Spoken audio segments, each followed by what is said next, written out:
the Holy Life Church of God in Christ right here in El Paso, Texas. We're a little late getting started with our Sunday school because we got a little excited in the first service, and I got a little long-winded. Praise the Lord before I put the speaker up, but we are here now. So we thank God for His blessings, thank God for the Sunday school, thank God for the students who are here. Praise God. We're not dividing our classes, we're together. We thank God for you. And so we're going to present to you Sunday school superintendent that he might consider. Come right along, because I don't need to be here in his way right now. So thank God for all of you. May God bless you and God keep you.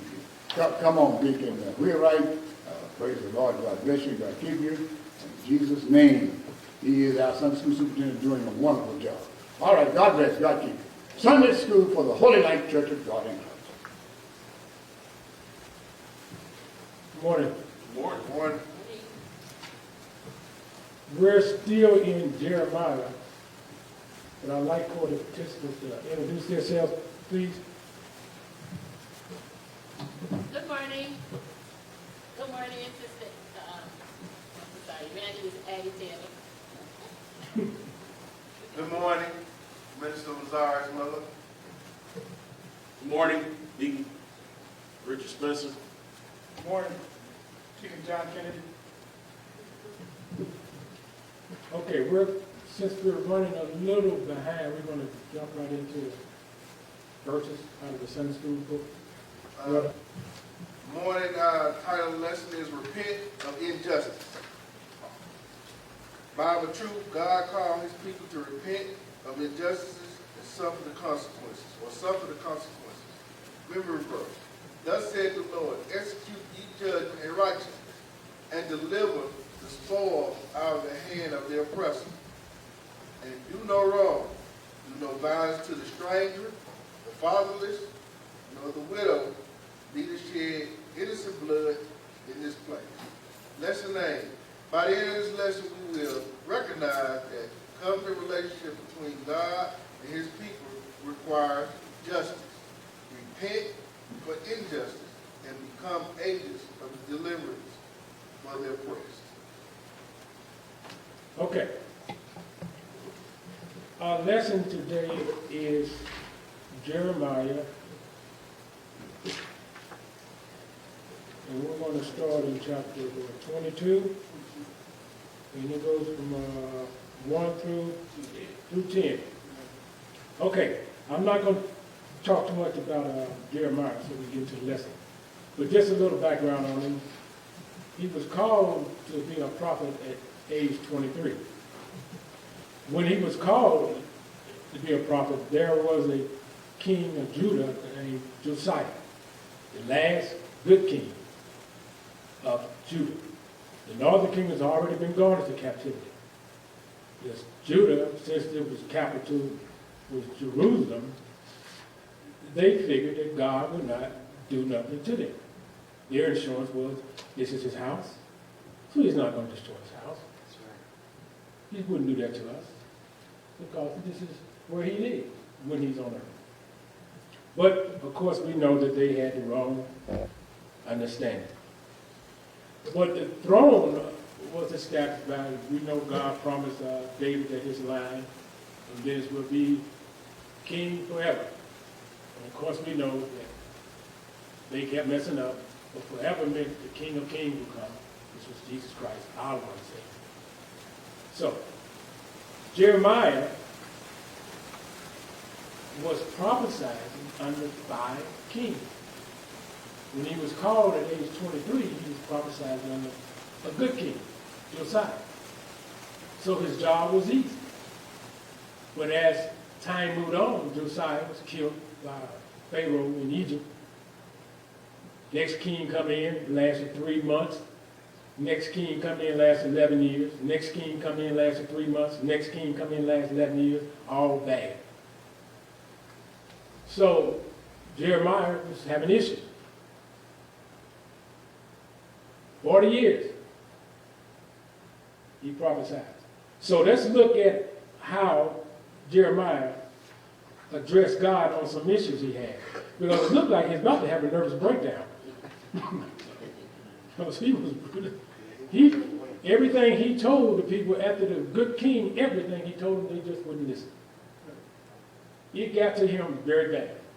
So, we're going to look at a couple of verses to give you an idea of how Jeremiah felt. So, someone read, let's do Jeremiah 12, 1 through 4. Okay. 1 through 4. 1 through 5. Yeah. Righteousness art thou, O Lord, when I plead with thee. Yea, let me talk with thee of thy judgment. Wherefore thou the way of the wicked possible.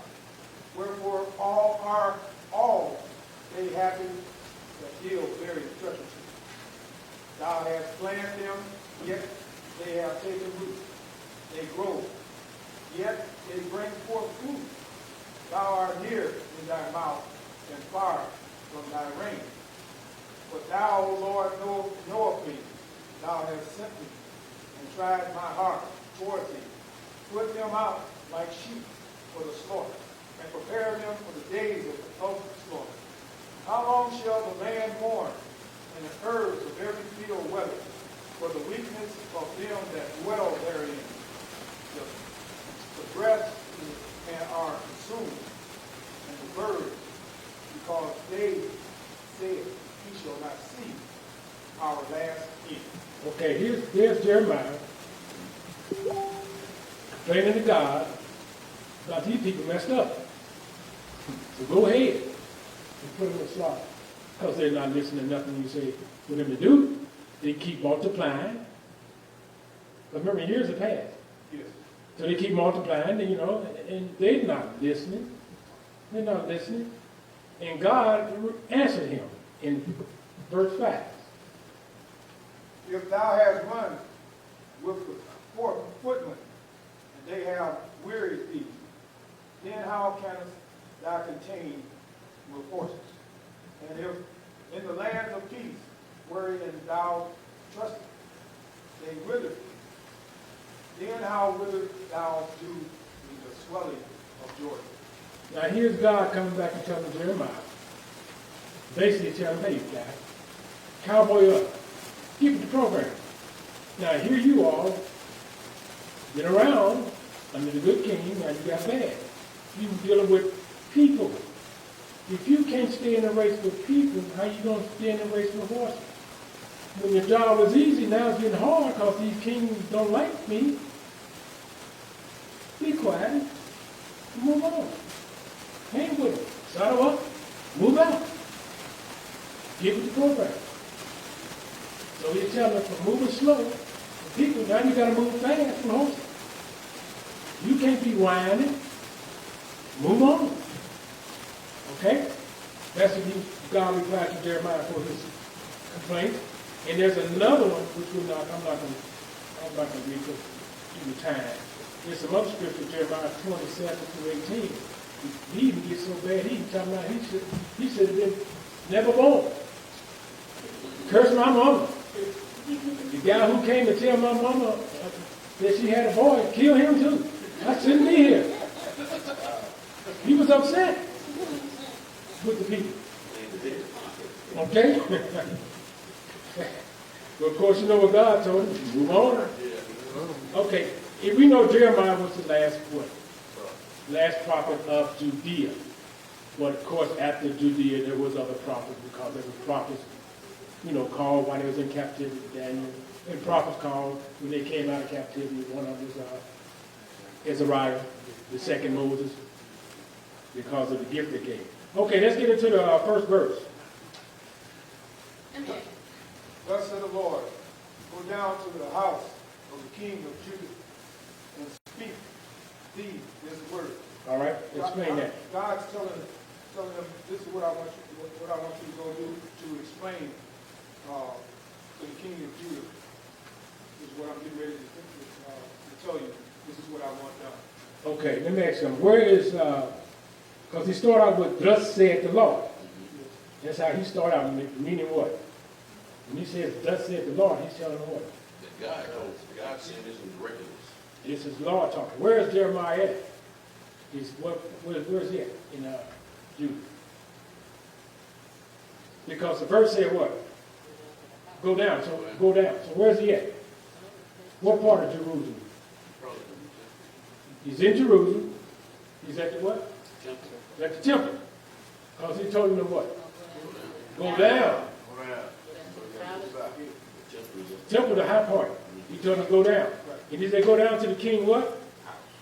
House. So did he say go to the king or the king house? All right, to the house. It means he didn't say go down there and talk to a wheelwright. I want you to go down there and talk to everybody in the wheelwright house. The leadership, the people, the Okay? servants, All right. So that's what he meant by go down. All right, look at verse 2. And say, hear the word of the Lord, O King of Judah. All right, stop right there.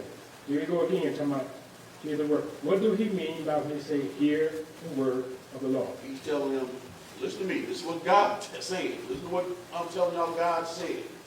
And he's letting them know, he's like, hey, I'm speaking for God. This is what God told me to tell y'all. So what I'm saying is I'm saying what God is telling me to say. This, in other words, I'm saying it, but no, it's coming from God.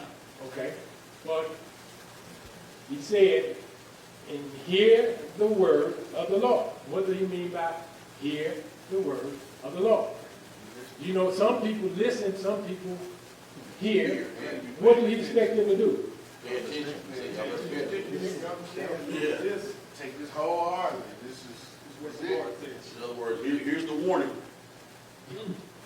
He wants them to comprehend the message. Comprehend it. And heed to it. Not just hear it. You better listen.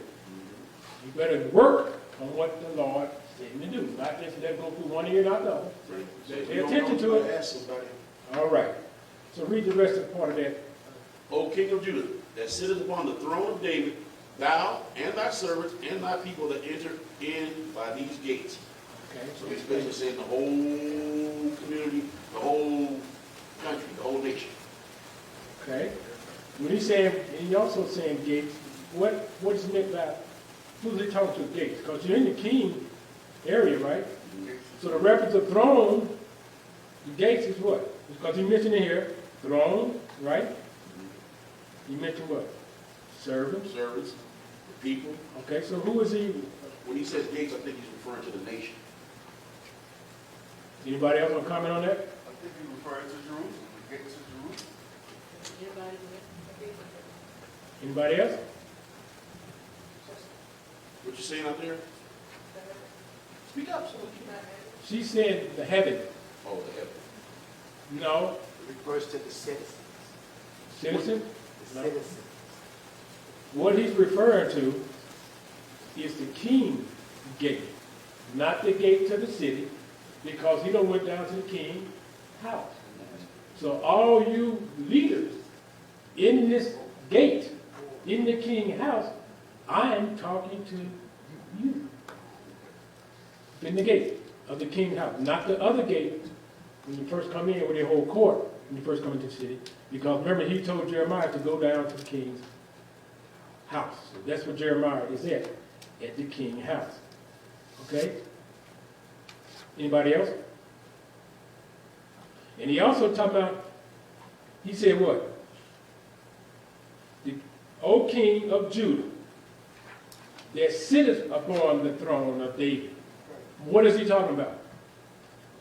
He sits on the throne of David. O king. Kennedy said he said it softly. That was a covenant. He's referring to the covenant. Yes. Yes. He's referring to every king who sits on the throne. Not just this king at this point, every one of them. Yep. Because the covenant that he made in the beginning with David was that your descendants will always sit on the throne. Only if they worship me. The moment they turn from me, basically I'm going to kill them. But he always gives a choice. Even today we have a choice. He gives them a choice to what? Repent. Man, Always he tells them repent and turned it back to him. and come back. So he's talking about all the throne. Because they had 8 good kings in what?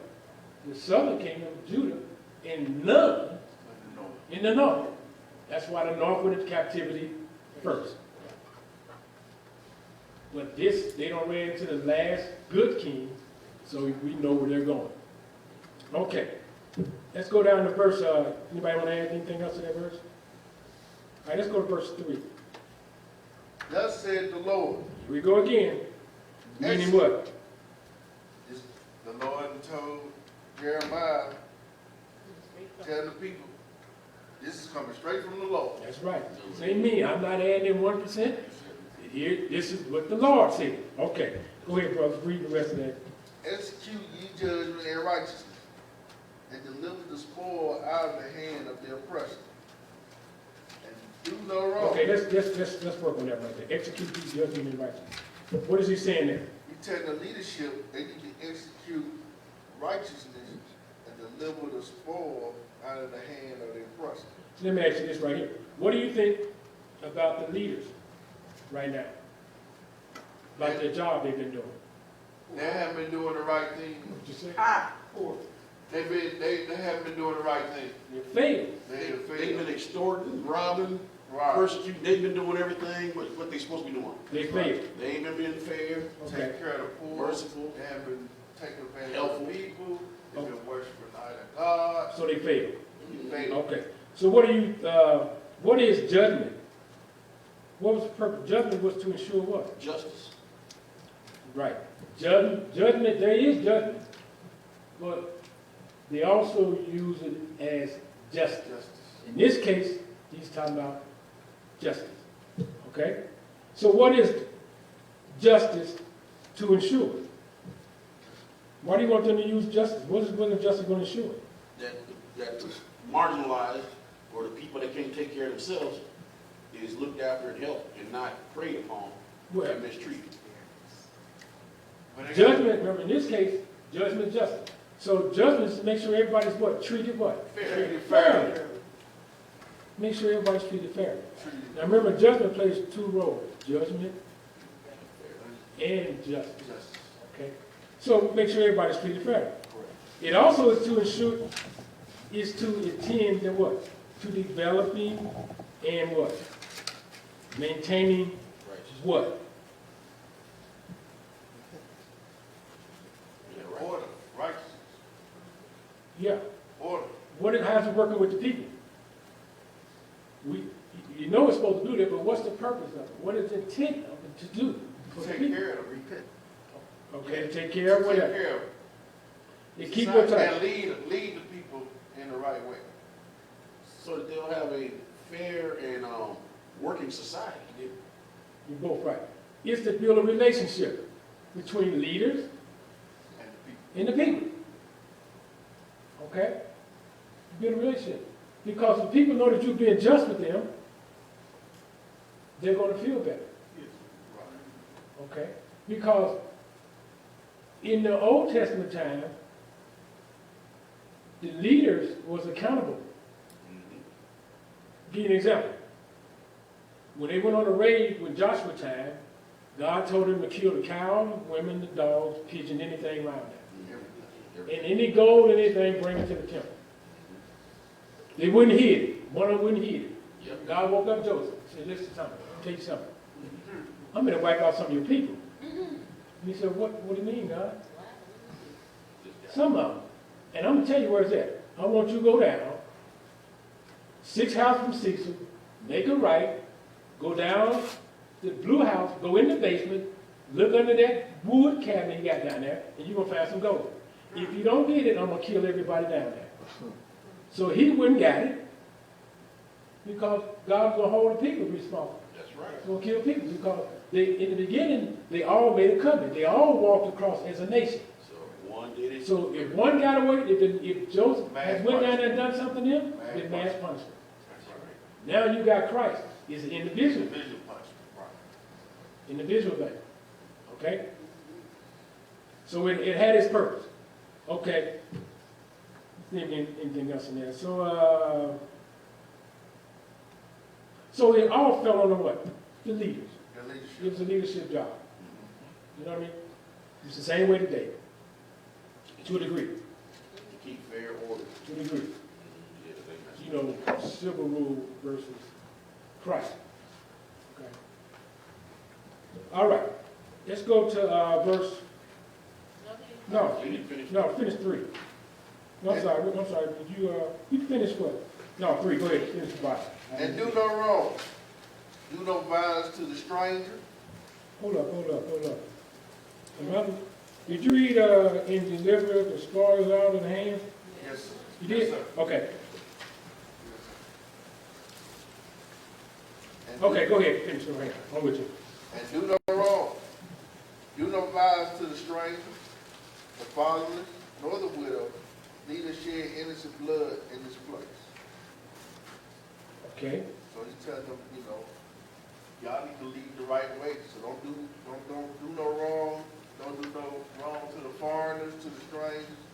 Don't do nothing to the widows, the fatherless. Don't mistreat them and take advantage of them and take care of them and treat them right. okay. And don't shed innocent blood.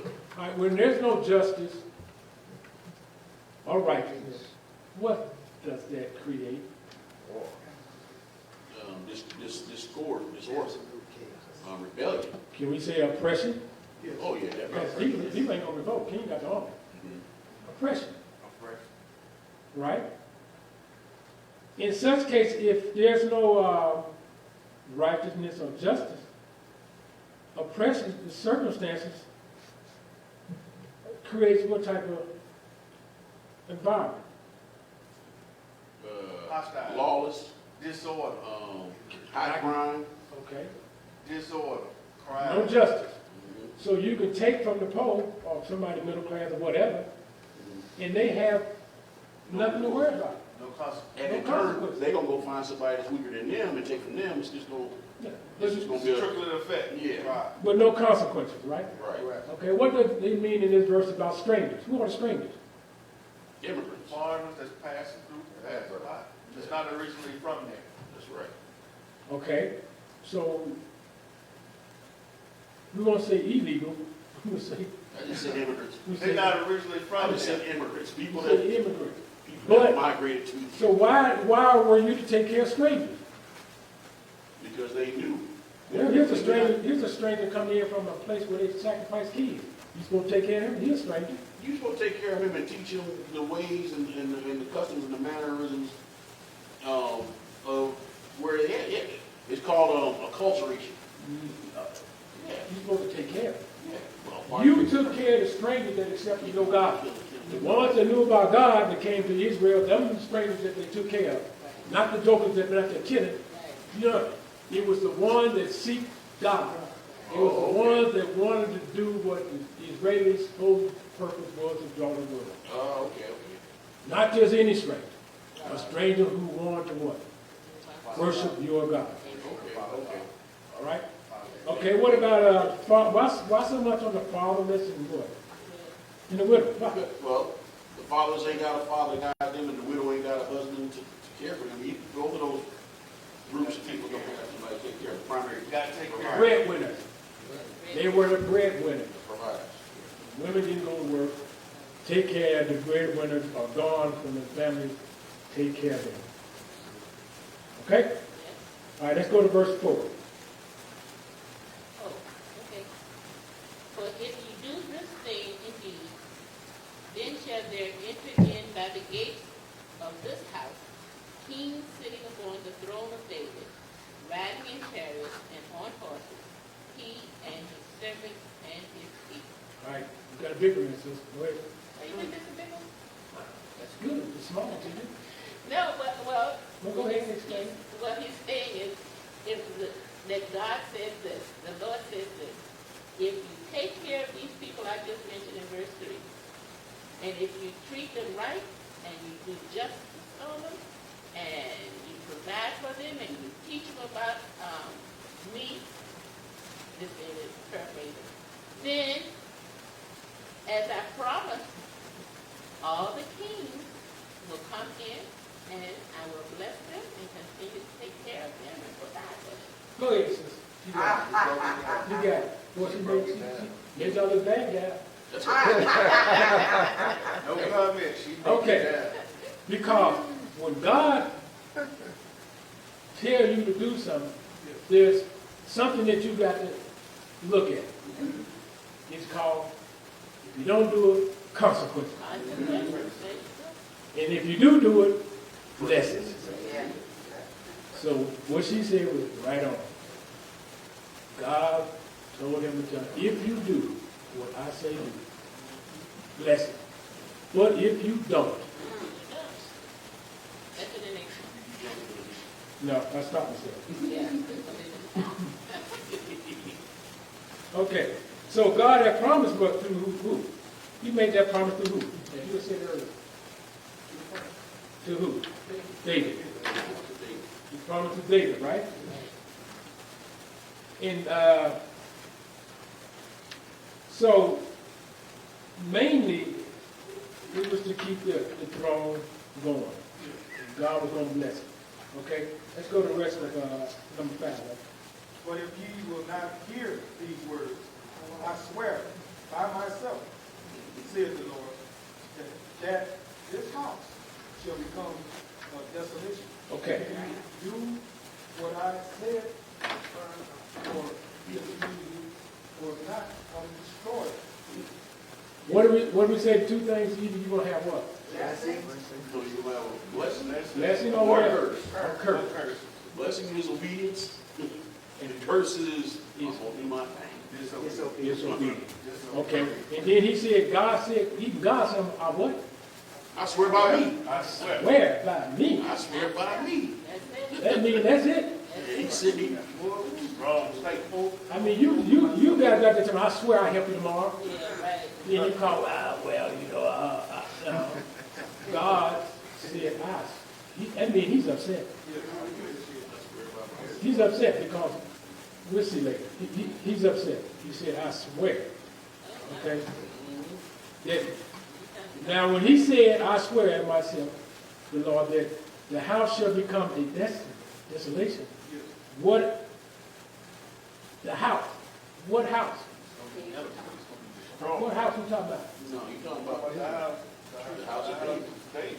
He's gonna punish. He's gonna punish the kings, the people, the land. What he's saying is, I'll punish every king that will not do what I send my prophets to tell you to do. Right? And not only that, I'm going to wipe out your building. You're going to destroy your building. You won't even have a building. You won't have a place to live. So he's talking about actually generations of kings starting and destroying that house right there. God is upset. Okay? All right, let's move on to the next. Let's go to 6. Thus saith the Lord unto the king's house of Judah, Thou art Gilead unto me, and the head of Lebanon. Yet surely I will make thee a wilderness and seas which are not inhabited. Okay. Why is Jeremiah restating what he said? Because here he's giving them examples of when God punished them before. And nobody, you talk about the northern kingdom that fell before. It's like, okay, they didn't act right up there. You see what happened there. Okay. On YouTube. All right, I'm going to read this what he said again. For thus saith the Lord unto the king's house of Judah. What is God trying to get them to understand in that part of the verse right there? What is Jeremiah trying to get them to understand? Leadership. That's repent. They better really get ready or they're going to be on. Jeremiah said, make no mistake about it. This is not me. This is God telling you what he wants you to do. And so if you don't, make no mistake, this is what he said he's going to do to you. Make no mistake. I want you to understand that if you don't heed to this, this is what he said he's going to do to you. And then the rest of that verse, he said what? Why did he use imagery like he's using in this verse? Healing. Why is God using imagery like that? So they can get the picture. Like you said, he's using the imagery so they can picture what's going to happen. Also, because Gilead, what I understood, it was a richly blessed area. And the cedars of Lebanon were used, were also richly blessed. So he's telling them that, you know, I love both of them, but there you go. Okay, and he said, I will make thee a what? Wilderness. And cities which are not inhabited. He picked those areas because God created. Yeah. The trees of Lebanon was the best trees. They in Middle East Lebanon. The cedar. See, Solomon Temple Dogwood. was made out of what? Cedars. Trees. Cedar and dogwood. Solomon asked his friend of his father David, who had died, send me some wood. And he sent them the best wood. Okay? So, God created the trees. God said the trees were what? Good. God created humans. He said humans were what? Very good. So God is saying, all my great creation, I will destroy. Okay? What was those areas known for? And she said what? The trees, beauty, blessings. He covered all the blessings. Showed how beautiful God made it. Okay? Again, God is what? He's upset. So how do you think God felt about that?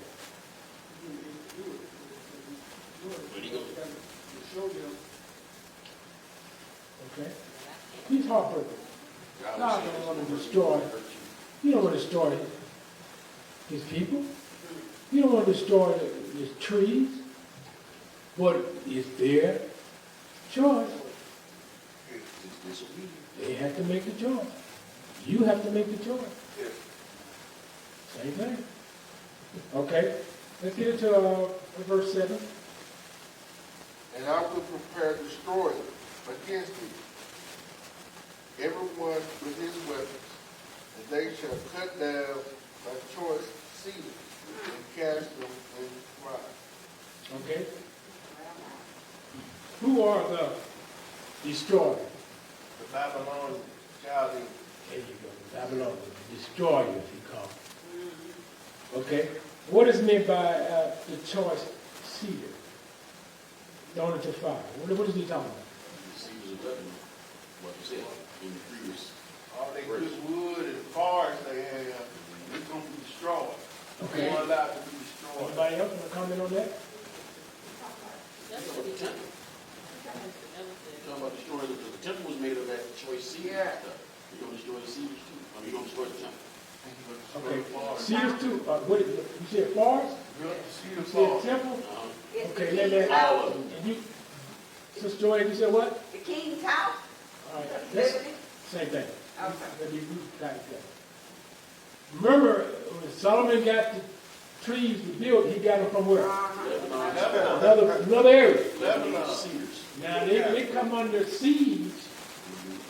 They're going to take wood. You think they're going to transport it from Lebanon down there? Or they're going to take trees from around the area.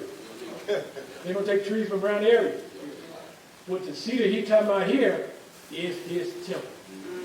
We're going to tear it down and burn it. So, Nothing stands. yeah, he's talking about burning the forest. It's way out there. You know, but under the siege, they're going to do what they got there. They gonna, you know what I mean? So I think he's talking about the temple. First, it's burning the forest way out there. No, they coming to you. They're coming here to take this. God will give me that pocketbook. Oh, you going to talk about pocketbooks. We're going to get on that. You brought that up. It must have been a law. That's it. But Joe, we're going to get on that. What you just said. That just happened to come today, too. All right, so where we at now? Verse, we just finished that. Let's go to 8. And many nations shall pass by the city, and they shall say, every man to his neighbor, wherefore hath the Lord done thus unto this great city? Okay. So the people of ancient time, they looked at, read the verse. I got some 1 Kings 20 and 23. Yeah, I get it on your hand out. All right.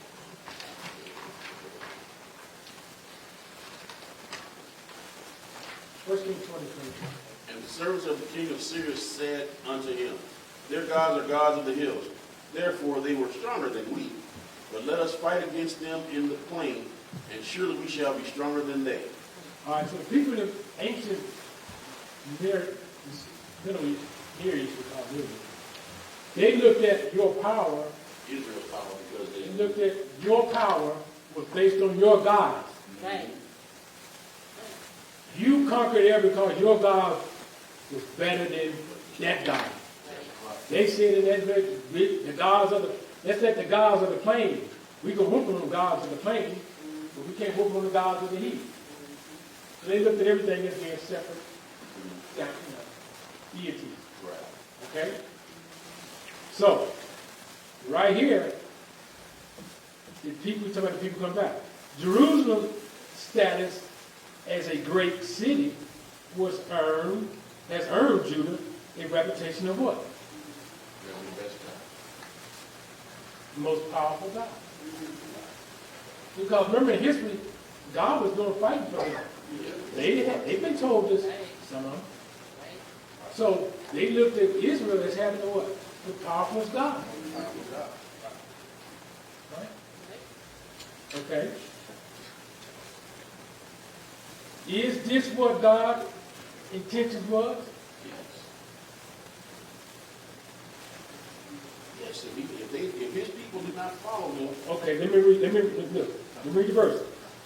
And many nations shall pass by this city, and they shall say every man to his neighbor, wherefore hath the Lord done thus unto this great city? yeah, why? I'm gonna say no. God's intention was no, not for this to happen. For everybody to see. He wanted Israel to be obedient and worship God, but because they didn't, he allowed them to get into captivity and destroy the land. So everybody who passed by and said, Jerusalem ain't look the same because they weren't being obedient to their God. And he destroyed them. Is this what God wanted? Yes. Yes, because he wanted his people. He wanted everybody to see that Israel had the one true powerful God. It is what he wanted. And he wanted the people to be So, humble. so when people, and other people believed in other gods and saw that Israel, God conquered everywhere, that's what God wanted the people to do, to draw to the Israel God, our God. And it was his intention. Okay? But what happened? Did Israel live up to that? No, not for many years. No. They did at this point right here. No, they didn't. What did other people see Israel as going on right now? Because they say they're going to walk by and everybody going to say, woo, this God, woo, not mad at them. So what do they see Israel as now? Their credit rating went down. They compared Israel with them. Israel God is just like our God. Because their God let them get conquered. So our God, what? Their God whooped them. So they're the same as us. Yet by all of this, because Israel wouldn't do, why didn't Israel do what was right? Because he said it was because it's righteousness. What? Injustice. Now, God wanted Israel to do what they're supposed to do to draw the world. Now, look at what God done. Since they didn't do what he said do to draw the world, he destroyed them. And what? Now people come back and what? No. They acknowledge him God's seed. Because they said their powerful God just tore them up. So they saying God named either this way or that way. They acknowledging God.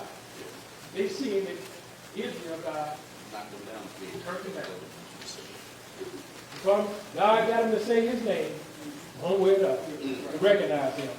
Either by bringing you to me or destroying you. That's right. Either way it works. Remember say all bad things work for the glory of God? Oh, comes all good things work for the glory of God. This is the case right here, wasn't it? They acknowledge God one way or another. Okay, let's go to verse 9.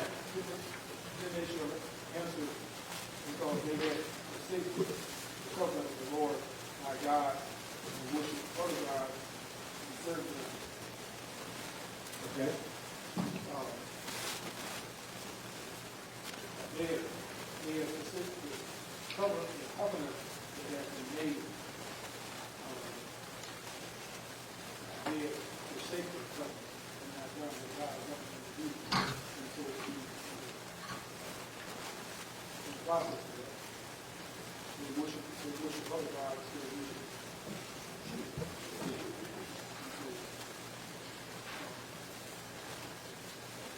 So the covenant, so by him forsaking the covenant, then he destroyed it. Then Okay. But they were warned. They were warned many times. All through their history, they've been warned. Okay? Let's go into verse 10. Weep ye not for the dead, neither bemoan him. All right, explain that.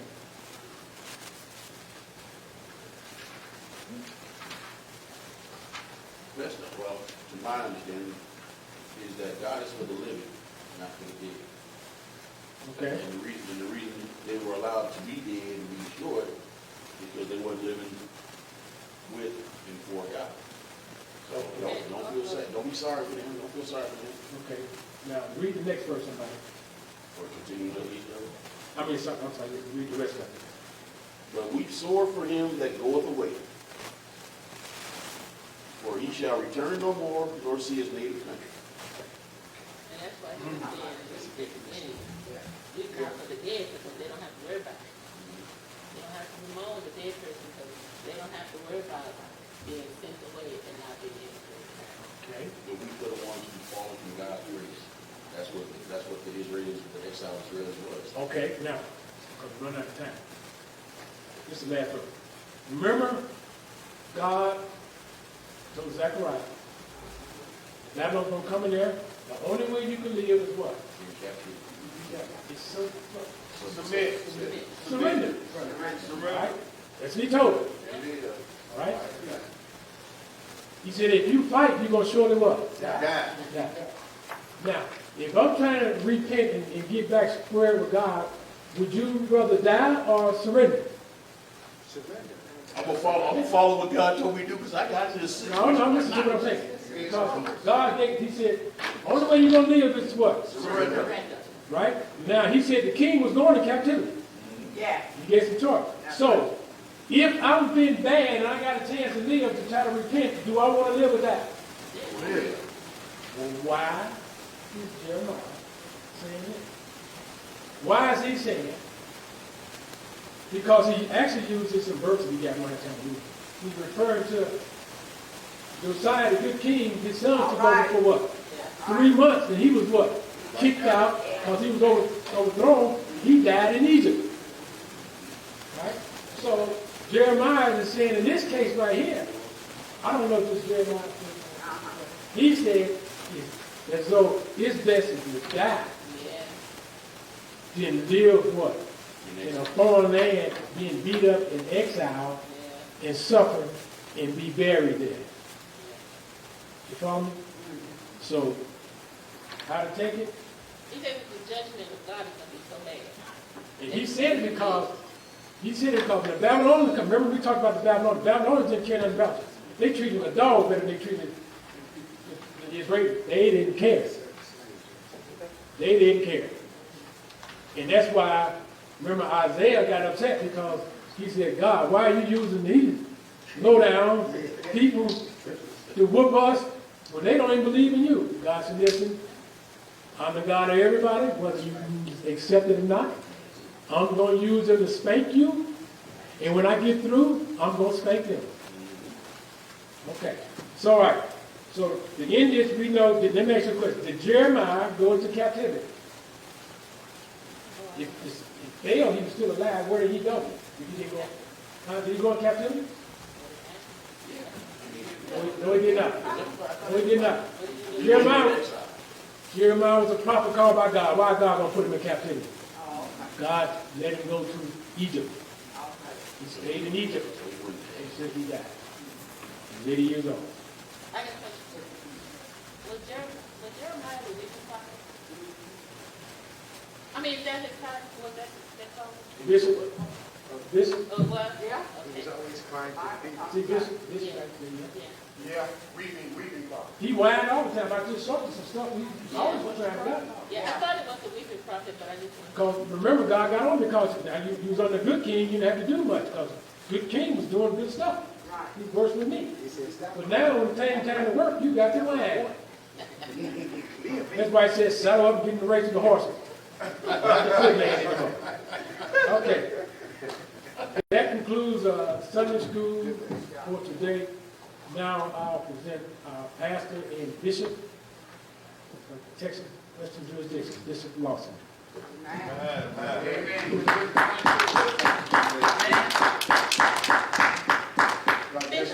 Yes. I have a question. All right, go ahead. Don't put me on the spot. Let me read it. Well, when I was reading some of this in the commentary and everything, that one of the commentaries was that this is also something that we today should be thinking about when we think about our immigrants. Now, immigrants, okay. So what's your question? That's pretty much, I know how you stand sometimes. No, you don't. Okay. Sometimes, yes. I say sometimes, Okay. based on what you say. All right, in terms of immigrants, I have nothing against immigrants as long as they come in legally. Okay, so, okay. Legally. All right, I wanted to get Everybody this got squared that? away. Yep. Respecting the laws of the That's countries. right. All right, Respecting our laws. Does that answer that question? I wanted to get All that out right. You want to sneak on the sojourner, the strangers. The strangers. So you don't take care of a bad stranger. No, strangers, I mean, I don't want strangers breaking into my house. Oh, no. I mean, I'll help you wherever you are, et cetera, and I'll let you in legally, but don't break in illegally and think you're gonna get my help. And, no, you can't break the law that, is reasonable. I'm not talking about unjust against the Bible laws. I know. Yeah, all right. No, there's a big issue here in this country about that. And of course, we feed people. I might as well throw this in. Can I throw this in? You got time. We feed, You're a bishop. we feed people. That I was at mission work yesterday with Deacon John Walker. And, we still have to do church work whether the coronavirus is here or not. That's right. And so when the people came up in line, all in the cars, walking up or whatever, we didn't ask them, are you from Mexico? Are you from Guatemala? We're not asking those people any of that stuff. We realize a bunch of those people coming in to get this food or what? Are here illegally. And we're not going to say, get out, go back to where you came from, or none of that stuff. They came to get something to eat, right? Correct. Right. And so therefore we gave them something to eat. So don't be thinking that we're hard and say you can't get something to eat because you came in here illegal. You came up here to get food, you're going to get something to eat. Yes, Is that all right? Yes, All Praise the Lord. But my position is that when you come in, you should come in legally. Yes, sir. All right, that answers that question. Yes, right? sir. All right, thank God. All right? No, our mission program is going to feed everybody who comes to get something to eat. All right, same thing with the hospital. I was on the board for the hospital down here. We don't ask you what where you came from when you're getting ready to give birth to children, or you got some sickness, you come to that hospital. Where'd you come from? Are you from the United States? Are you a citizen? No, we don't ask those questions. Praise God. We treat everybody who comes. In other words, I'm not a doctor, but I mean when I was on the board. You can't ask that kind of question. Praise the Lord. That's not right. All right, I thank God for His blessing. I thank God for you. Now it's time for you to support the work. You know how to do it. Those of you who are here in Sunday school, you just drop it in the box back there. And then for those of you out there in Facebook land, you text the message. What is it? HLCOGIC. HLCOGIC. Text it where? To the number 73256. Is that it? 73256. All right. And somebody might say, I'm going to hit on this a little bit later on too in the next message. Well, Brother Lawson just keeps church open because he needs the money. And Brother Lawson does not need the money. And a bunch of my elders here, pastors here in this jurisdiction don't need the money, but their church is open. So don't tell that lie. Praise God. But the money is needed. We don't need it personally, let's put it that way. What we're talking about is money to support the what? It's the church, the ministry. All right, God bless you and God keep you. That's all we have, and let's close it out. I guess that's it, isn't it?